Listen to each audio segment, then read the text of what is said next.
Hello guys, good morning. It's 8 a.m. and we just finished packing up because we are now leaving Cagayan de Oro City.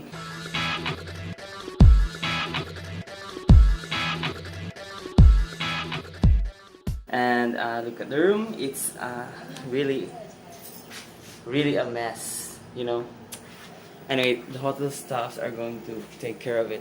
And now, as you can see, we stayed for about 1 week here in CDO, and then it was fun. We've explored some places, but there are some things that we were not able to do. Anyway, we are going back here at CDO, and definitely will try whitewater rafting, visiting the Malasag and the Mapawa the next time. But as of now, as you can see, it's already 8 a.m. and we are going back to Davao City, our hometown. Tapos, ayun, so it's going to be a long ride, 8 hours or 7 hours. And we'll get back to you later. And as of now, we are going to look for some place to eat. We haven't taken our breakfast. We should have left about 6 a.m. kanina, but we overslept. And that always happened to us, commonly. And as of now, here's Totz preparing her sencillo because we are going now. Okay guys, we are now leaving room 334. And now, goodbye Cagayan de Oro. She's carrying a lot of things. I am also carrying a lot of things. Just a picture of the place we are staying. The key. Please, Billy.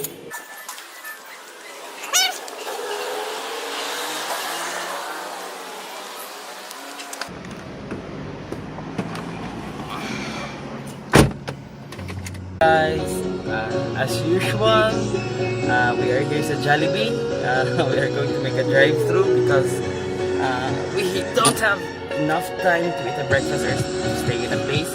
Ang biyahe is about 8 hours pa as Pakaayo, so this is the best option that we could get because pas naman good. So on the road talaga naman crowd like we did before. And para makabit ko sa Davao around 5 p.m. or 6 p.m. So as usual, Jollibee, look at that.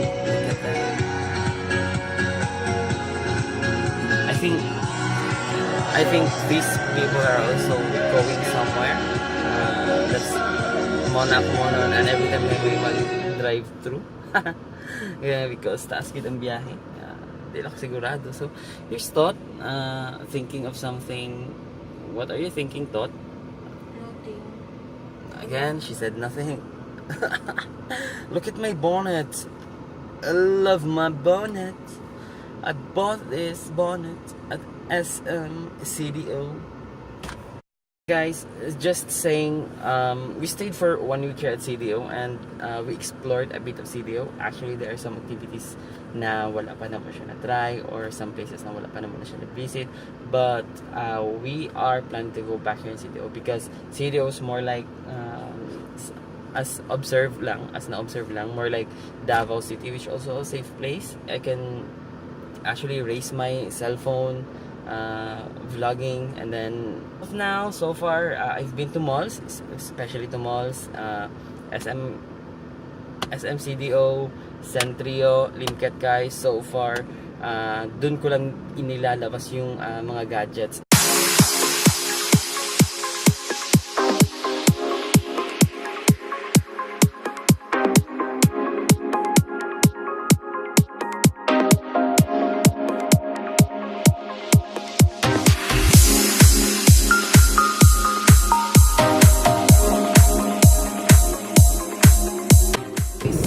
Now we open the window. This is the best part na ako ang pinakaganahan biyahean because look at the road. The road seems to be like between two mountains. Yes. And the weather here, this is the best part of trip from if you're driving from Cagayan to Davao or Davao to Cagayan. This is still part of Marilog, and actually I can smell lavender outside. Hello guys, good afternoon. Finally it's 4 p.m. and we just arrived here at Davao City. Actually we are still here sa Mintal. Medyo layo-layo pa ang amo ang agtuon. Since 8 hours ang amo ang biyahe, we are planning to have a massage dito mi sa Cebu Massage because they have discounts and gusto naman siya i-try. Actually we've been there, the massage was good and gusto naman siya i-try balik.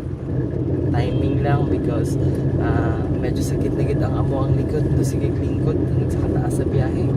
And anyway, that's all. Balikan to guys after sa massage. I mean pag abot na mo sa area. And ikaw to sa manong maingon.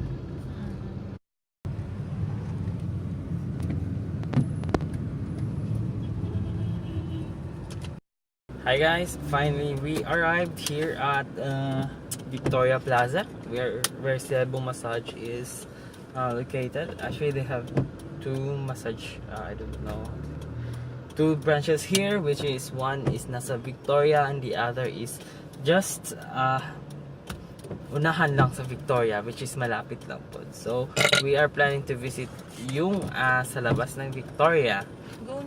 Go na guys, finally we are here sa Victoria Plaza and Turaang Hotel Cebu Massage dili de Hotel Cebu. Alright, okay. Mag-inquire sa ni kung naa siya available and we are here. Cebu Massage is full. I want to try now.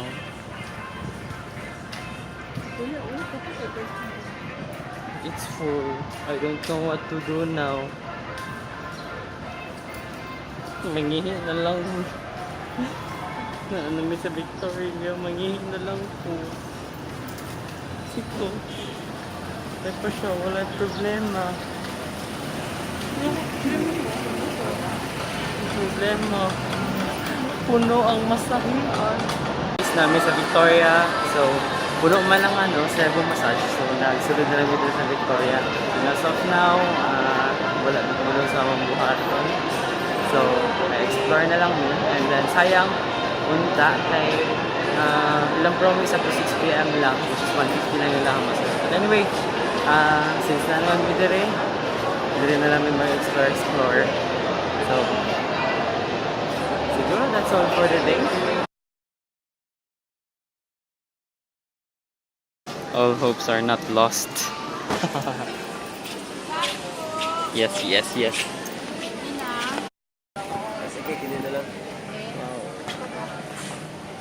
All hopes are not lost. Now, still have a chance for this masta.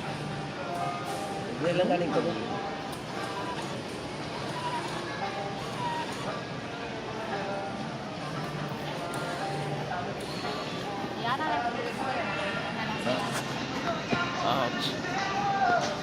Guys, it's a little bit of an entertainment where you can avail this massage for 20 pesos, 50 pesos, and 100 pesos. So, 20 pesos is around 12 minutes, and 50 pesos, which we availed, is about 15 minutes. I was wrong. 20 pesos is about 6 minutes. So, balitaan tamo niya. Massage ako. I'm shaking. Yeah.